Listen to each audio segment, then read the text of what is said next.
The South China Sea has long been a sticking point in bilateral relations, but you said repeatedly that it should not define our relationship. What is the latest regarding bilateral consultation on maritime disputes? Well, right now we have these.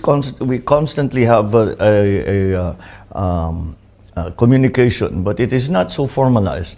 And that's perhaps one of the things that I would like to propose in this trip to your president.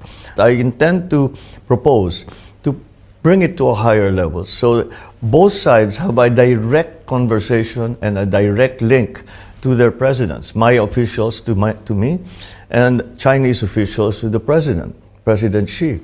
And that way we can avoid any possible misunderstandings, any possible mistakes.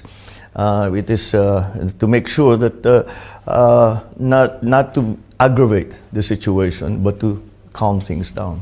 Yeah, both sides expressed the willingness to jointly explore maritime resources such as natural gas and oil, but the devil is in the details, right, Mr. President?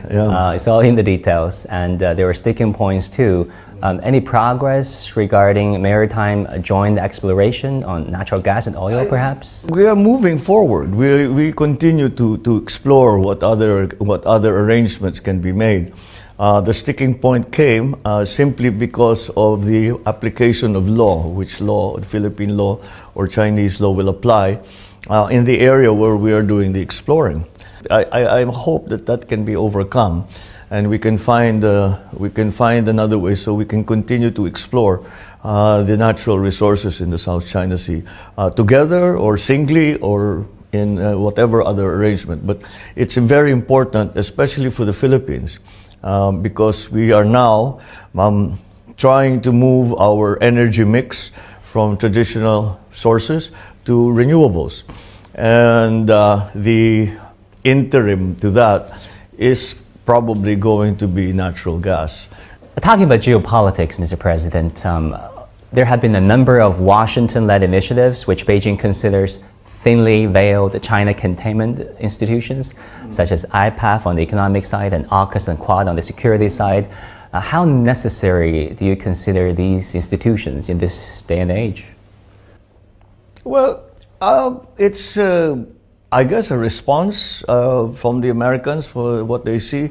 The Philippines, again, has a very simple foreign policy. It's a foreign policy that commits itself to peace and that is guided by the national interest.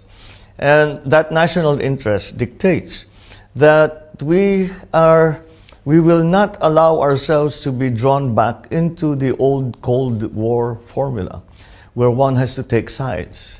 The only side I'm on is Philippine side. Fair enough. Very simple, and I think that is a good guide. There's a very famous African saying that when the elephants fight, the only one that loses is the grass. We might be the grass. We do not want to be in that position.